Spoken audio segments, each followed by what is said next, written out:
dipertemukan dan bisa berbicara secara langsung, nanti akan dibantu dijembatani, ditranslasi oleh Elkas. Dia hanya mau menanyakan satu hal kepada Ibu Syarifah, ya, yaitu satu pertanyaan. Mengapa yang bersangkutan memberikan harapan dan meminta Ali datang ke Indonesia? Jadi nanti berharap dengan dipertemukannya dan dijawabnya pertanyaan itu oleh Syarifah itu bisa menyudahi ya polemik yang sampai saat ini belum berkesudahan. Kalau sudah dijawab, saya pikir mengenai cinta, mengenai perasaan itu adalah hak masing-masing. Kalaupun memang nanti Syarifah tidak mau melanjutkan pernikahan ya tidak masalah, tapi setidaknya berikanlah klarifikasi yang baik ya supaya kita tidak berpolemik untuk ke depan nantinya, dan juga Ali bisa dengan legowo menerima bahwa memang ternyata bisa dibilang yang bersangkutan ini kena prank, sehingga nanti ini bisa menjadi pembelajaran buat kita semua agar ke depan jangan lagi melakukan hal yang serupa sehingga berpotensi membuat suatu polemik ya di sosial masyarakat seperti ini. Artinya pihak Ali dari Abang pun dan kuasa hukum tidak akan menuntut ya Bang. Pertama menemukan dulu ya. Artinya kan kalau ketemu tapi dijawab tidak mau menikah, artinya kan bohong. Apakah ada indikasi Abang bentuk dengan pasal penipuan atau gimana? Kalau itu nanti sepenuhnya, kalau kami kan profesinya memang penegak hukum, caturwangsa penegak hukum, advokat adalah pilar hukum yang keempat, swasta kan, private. Kami semua menyerahkan kepada klien, dalam hal ini Tuan Ali, supaya dia yang memutuskan nanti. Tapi saya pikir gini loh, ini kan saya ulang lagi, ini masalah perasaan cinta ya. Orang itu memiliki hak untuk menerima dan menolak. Namun caranya menolak ataupun caranya menerima itu yang menentukan apakah calonnya itu terima ataupun merasa tersakiti atau tidak gitu ya.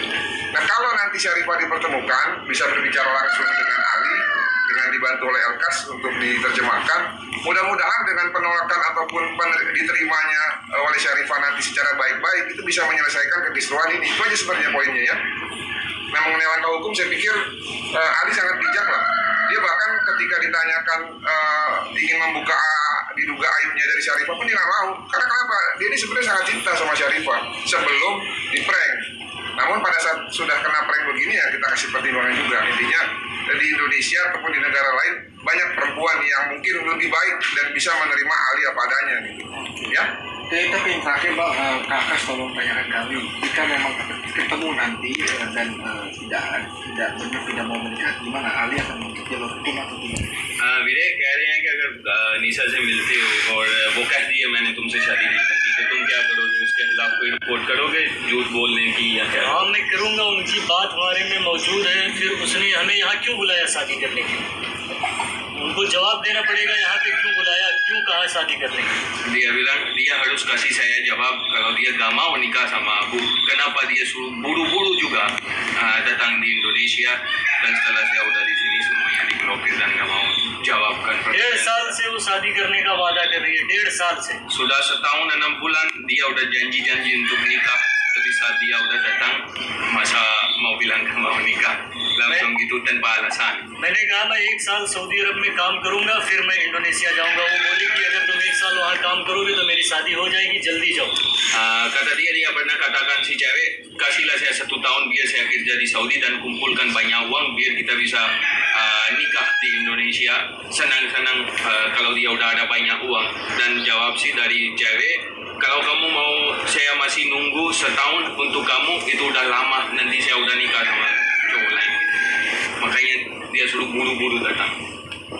Jadi मैं 5 साल पे सऊदी अरब से इंडिया गया, 1 महीने भी उसने हमको अपने घर पे नहीं रहने दिया. Dia katanya pergi setelah 5 tahun di Saudi, setelah kerja dia pergi ke rumah pun dia gak sabar sampai dia gak benar-benar ketemu ibu dia sendiri, dan dia buru-buru datang di sini untuk nikah.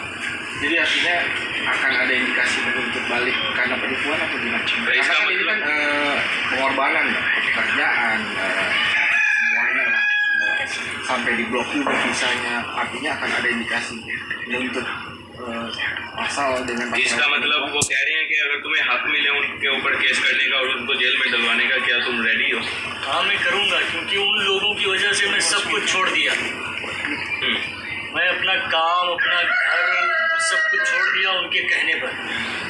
उन्होंने हमको यहाँ बुलाया. Dia bilang dia akan lakukan, insyaallah, soalnya dia udah tinggalkan semua untuk dia, masa dia udah sampai di sini dan gak dapat jawab dia. Dia akan lapor. Ya. Akan lapor apa penipuan atau apa bang? Surprise lah. Surprise. Yang pasti kan kalau Jangan kasih bocor. Lex generalisnya kan sudah ada ya 78 penipuan. Tapi nanti terkait undang-undang spesial yang lain nanti coba kita carikan yang mana yang lebih tepat. Tapi gini teman-teman, kita jangan ke arah situ dulu ya. Karena ini kan masih ada momentum di mana Ali meminta untuk dipertemukan dan bisa berbicara secara langsung. Nah, harapannya adalah ketika dipertemukan dan bisa berbicara langsung itu bisa menyelesaikan permasalahan dengan diberikannya jawaban. Nah, jawaban itu kan ada dua, ada penolakan, ada penerimaan. Nah, apapun itu kita ikuti dulu fase ini. Nanti setelah selesai fase ini baru nanti kita akan tentukan mau menggunakan upaya apa selanjutnya. Siapa tahu nanti kalau kita hibur di Indonesia kan Ali yang tadinya mau melakukan upaya hukum, kita pertemukan dengan teman-teman, diterima dengan baik, lalu mungkin kenal sama yang lebih baik sama dia, bisa mengurungkan niat dia juga untuk melaporkan ataupun melakukan tindakan hukum gitu. Jadi jangan ke arah situ dulu. Karena gini, ada azas hukum itu namanya ultimum remedium. Ini azas hukum yang paling dasar buat negara kita, apa itu hendaklah ya langkah hukum pidana itu ditempuh sebagai jalur yang terakhir. Jadi kalau bisa damai, bisa restoratif justice, bisa musyawarah, buat apa sih kita lapor-laporan hukum? Kayaknya kita udik banget itu dikit-dikit hukum. Jadi sekarang menunggu mereka komunikasi yang tidak baik Iya. atau abang sudah melampirkan untuk ketemu kapan? Ya ini kan dengan pemberitaan di media ini kan juga kan merupakan sinyalmen ya. Nanti kalau MNC atau RCTI mau fasilitasi ya boleh, silakan. Saya yakin pasti ini mas-mas ini juga punya kapasitas kan untuk membuat perencanaan tersebut gitu loh. Ya, Jadi abang tetap menunggu ya bang ya? kita menunggu. Pada intinya kita menunggu dan kita beretikat baik. Walaupun Ali ini sudah disakiti gitu ya, dan sudah kena prank juga menurut versi dari Ali. एक बात आकाश भाई ने और पूछा था, वो लोग बोले कि एयरपोर्ट पर हम लेने गए थे, तुम छिप गए थे.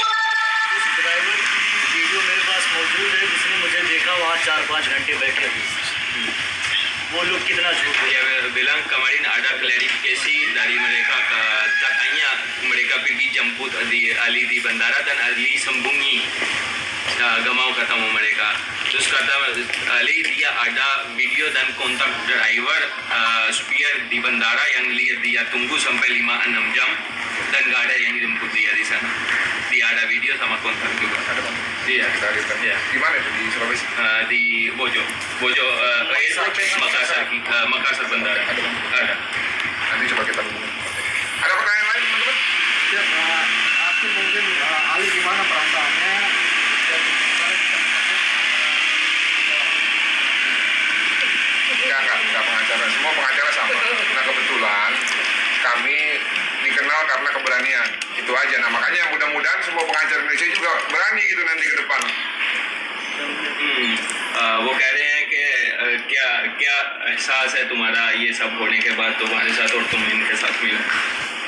अभी अल्लाह का शुक्र है कि ये लोग हमारी मदद कर रहे हैं और आप लोग ने हमारी मदद की, वरना मेरा यहाँ पे कोई ठिकाना नहीं.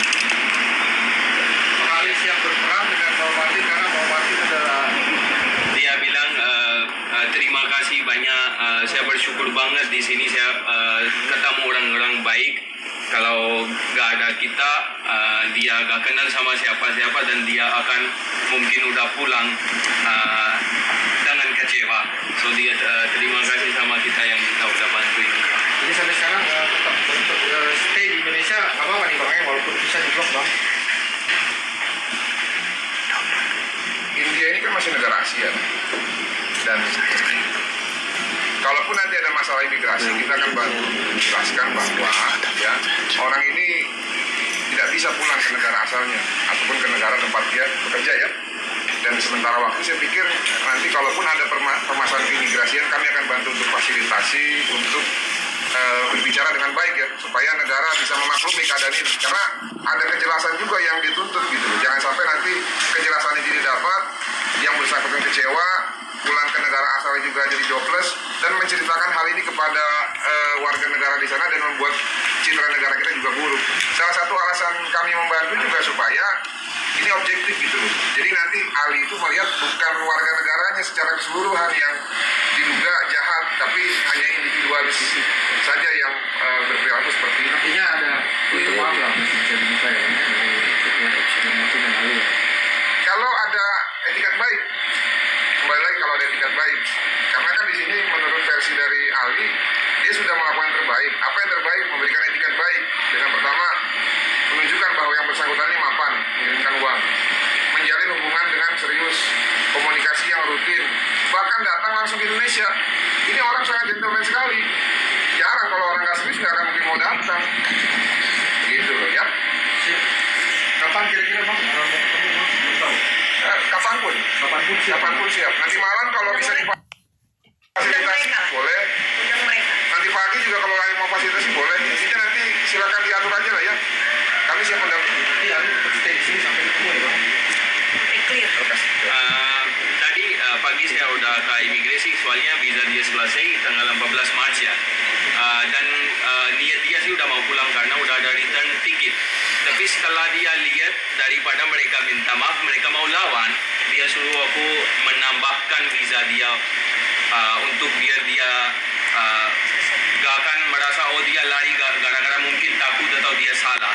So tadi pagi kita udah ke imigrasi untuk menambahkan visa dia dan insya Allah besok pagi juga kita ke sana. So kita menambahkan visa biar dia masalah dia selesai. Habis itu dia sih niat dia mungkin malu banget pulang, dia datang di sini untuk nikah tapi pulangnya kayak kecewa kan. So mungkin niat dia ada oke, saya kalau bisa nikah di sini kalau dapat orang lebih baik, lebih sopan yang bisa menghargai, dia mungkin bisa juga ya nikah di sini gitu. Sip. Mantap. Besok kita bisa kawal ke visa bang. Ya insya Allah Kita bisa ikut kawal boleh, abang boleh kalau di imigrasi. boleh. Jam berapa kira-kira? Kira-kira jam 8 sampai 9 kita udah sampai Di kantor Bogor. imigrasi mana bang? Bogor imigrasi. Bogor imigrasi. Siap Iya. bang. Oke. Cukup ya? Makasih bang. Oke bang, thank you so much.